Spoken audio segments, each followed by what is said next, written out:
Hello, my name is Rich Howard, owner of Architectural Builder Supply. In this video is to bring you a closer look at the Norfield 7642-700.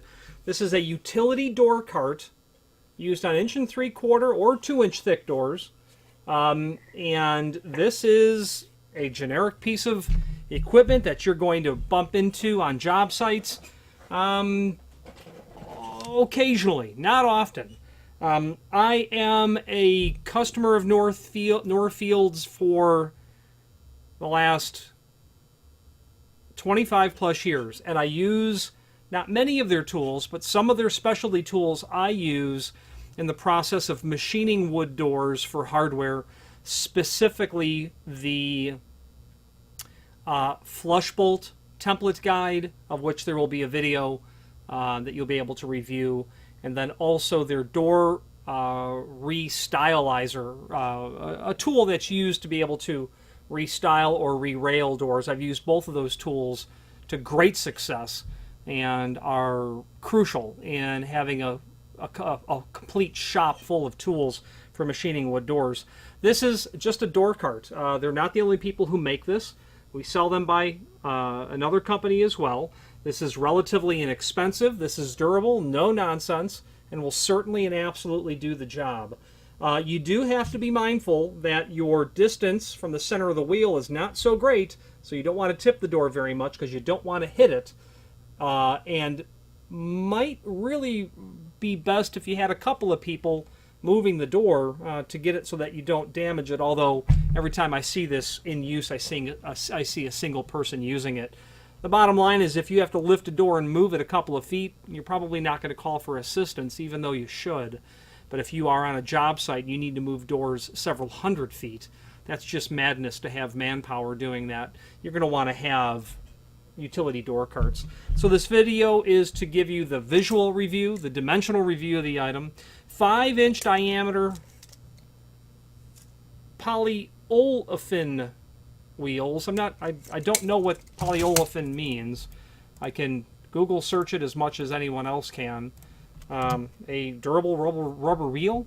Class of polymers produced from a simple olefin. I don't see any sort of industrial applications.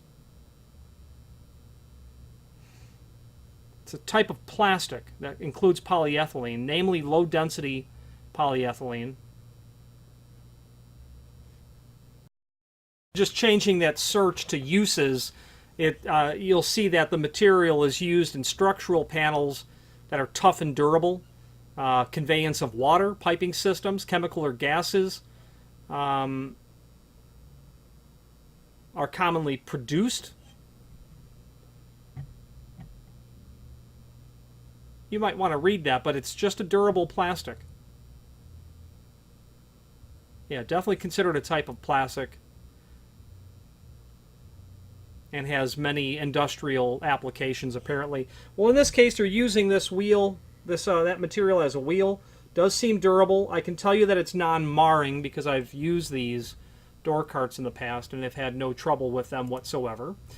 They say that it's 5-inch. We'll get. They say it's non-marking. I can attest to that. 400-pound capacity per wheel. I've never tested it to anything nearly that heavy, but if you were moving around 1/8 of an inch lead-lined doors, you'd quickly find out if it was. I have no reason to believe that they're not. Will not flat spot under load. That's probably a hallmark of the polyolefin wheel. Again, 1 3/4 to 2-inch door thickness. Let's take some dimensional properties. Overall diameter, they say 5-inch. I would agree with that. And overall width, wheel to wheel, also about 5-inch. They've got it as 1 3/4 or 2-inch thick doors. Yeah, you'd be able to slice a 2-inch thick door in there when you compress this outdoor carpet down.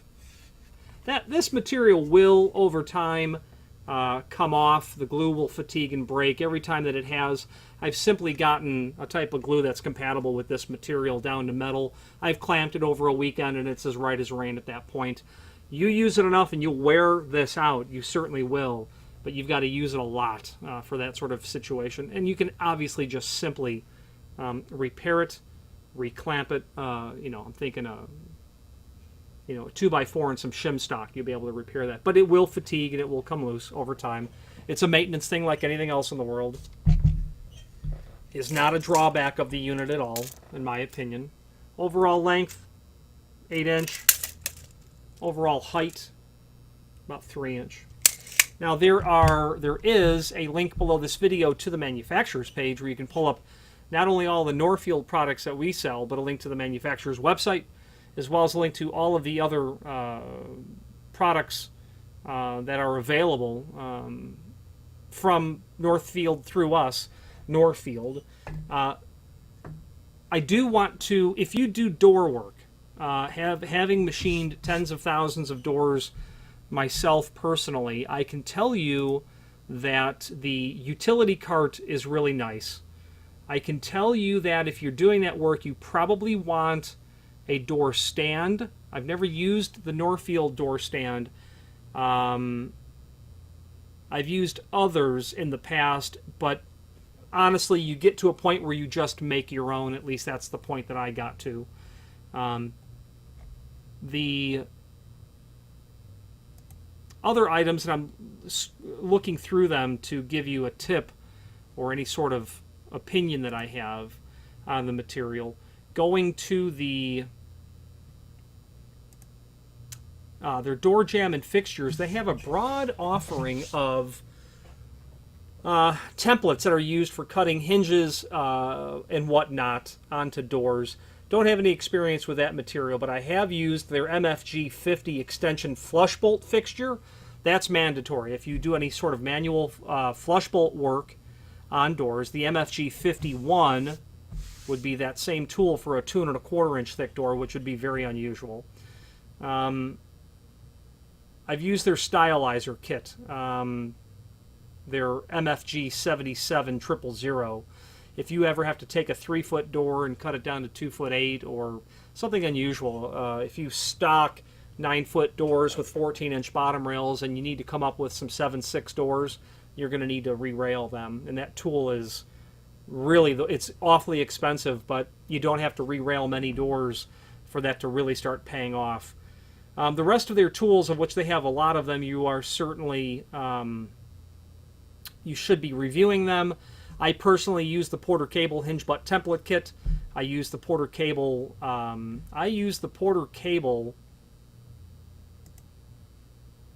tell you what I use.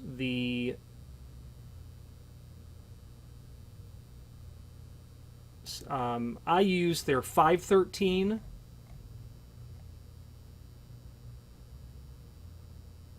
Their 513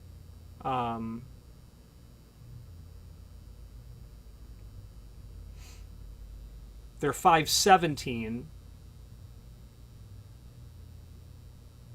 and their 126 planer. The 513 is their mortise pocket maker, which if you do any sort of mortise pocket work, you'll certainly want to have access to that. Those tools are awfully expensive, the 513. If you need to do mortise pockets, you have to own one. I personally search for older units because I find that the newer units, they can't handle a medium amount of work. Keep them away from mineral core. If you're a licensed shop and you prep mortise pockets into fire-rated doors, you throw that onto a couple of mineral core doors and that tool will be finished. Have someone there with a wet dry vac to suck up that material as soon as it exits the door. And then like I said, their 517 mortise template, that's every day of the week. That's the right template that I like to use. But Norfield, and that's only my opinion. I've not used a lot of the Norfield stuff, and it's because I probably came to the Porter Cable first in my career. But Norfield does distribute that material as well, so that's obviously a testament to the material. If you need any sort of help with how to machine doors by hand, reach out to us. I've used lots of different tools and I've done every preparation imaginable and would like to be able to assist you with your project, not only with obviously selling the hardware, but assisting you with the tools to make it happen as well. Any questions on the Norfield? This is their part number 7642-700 utility door cart, or any other Norfield product. Please feel free to reach out to us. And thank you.